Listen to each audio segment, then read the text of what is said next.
Hello everyone, and welcome to Game 3 in this tournament. This will be the best, this will be the round of 32 now.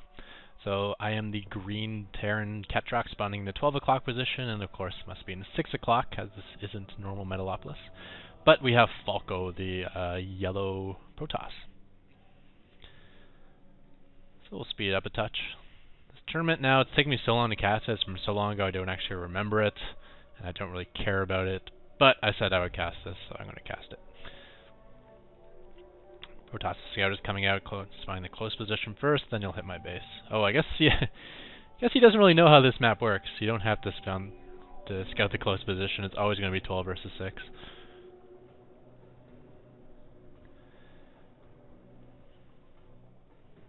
No early scout from me in this build. I like to get that command center down as soon as possible.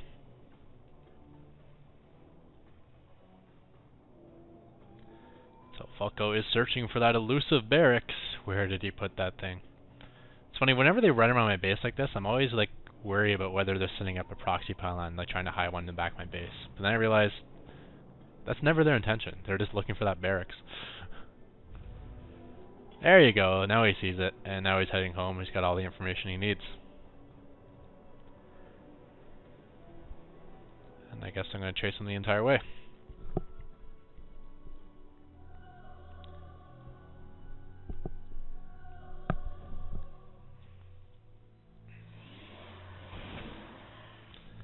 So we got chrono boosted gateway and a chrono boosted cyber core, so that's going to be warp gates. With a chrono boosted stalker, which is normal, and then a very, very early robotics facility. So we've done this before in a previous video. What do you suspect when you see an early robotics facility? It's got to be one of three things, I think. Either he wants to bypass the front line by getting a warp prism and getting play that way, or he could get an observer quickly and put a pylon on the low ground so he could use an observer to see the high ground and warp in on the high. Or it could be some sort of crazy fast Colossus tech. And those are the things that popped in my head when I was playing this game. And like, alright, two of the three is probably, and the two most likely ones is going to be some sort of drop play in my base, so I'll just get down the 4 barracks as many units as I can and keep an eye on the bottom of my base. And then all of a sudden it just occurred to me, and I'm like, you know what? I think I'll be okay. If he drops me, I'll have enough units. Instead, I'm just going to go to Vikings quick, and so if he goes for that fast Colossus, I'll have my Vikings just already up there and waiting for him. So I set my scout, and then I just rely on the 3 barracks to keep me alive, and I'm going to be teching towards, there's the factory teching towards Vikings. It's like, I was on the right track, and then I went stupid.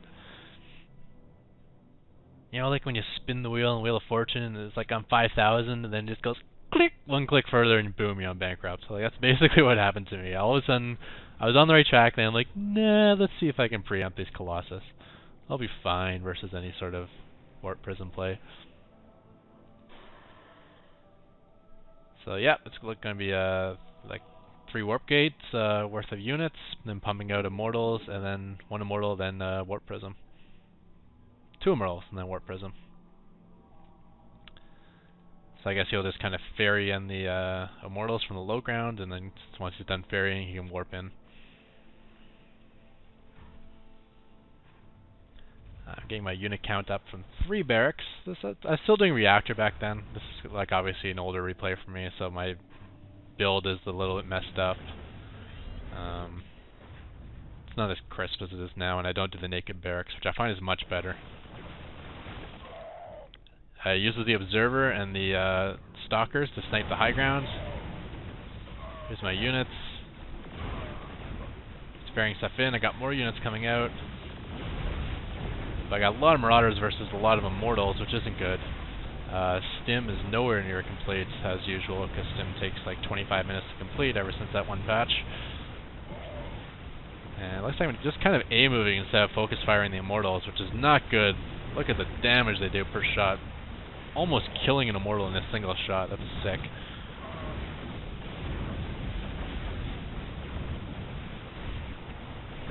Wow, 50 versus armored. Why does that look like it's...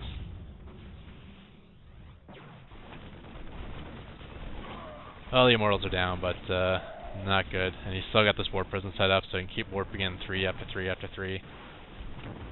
I found some medevacs. I'm like, whoops, I forgot I even made those. Nice for you to join the battle. Stupid medevacs. So, with better micro, I might have actually been able to hold this, but it was just stupid to even let it come to this. I could have just played it safe, opened 4 racks, just to shut it down.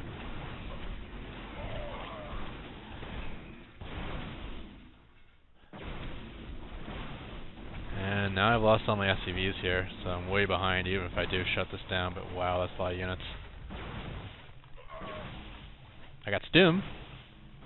I have 1 unit left in the field, but I got Stim at least. And with that, that is GG and the end of Ketroc's run in this tournament, as this was the last game that was going to be a best of 1 series. Next round will be best of 3. So yeah, you scout the early robo. It's, I would say, 80% of the time, it's going to be warp prism play. After that, it could be some sort of tricky observer with a low ground pylon. So you want to keep an eye on your low ground here, especially if you scouted your planetary fortress. A lot of Protoss, like their brain will automatically just start registering and think, okay, how do I get around the fortress? How can I get into his main base? So warp prism's one way, observer with low ground pylon away. And then the least likely scenario is super fast Colossus. And even if I had no Vikings, super fast Colossus is not that big of a threat, especially as it won't have like the same gateway buffer since he tech to it so quickly. Yeah, so that was just stupid. I was thinking drop, and then I like changed my mind. I'm like, yeah, I'm fine. I'm gonna get Vikings. So stupid. So that is the end of my run. Thank you, everyone, and yeah, we'll jump back into normal videos after this. And goodbye.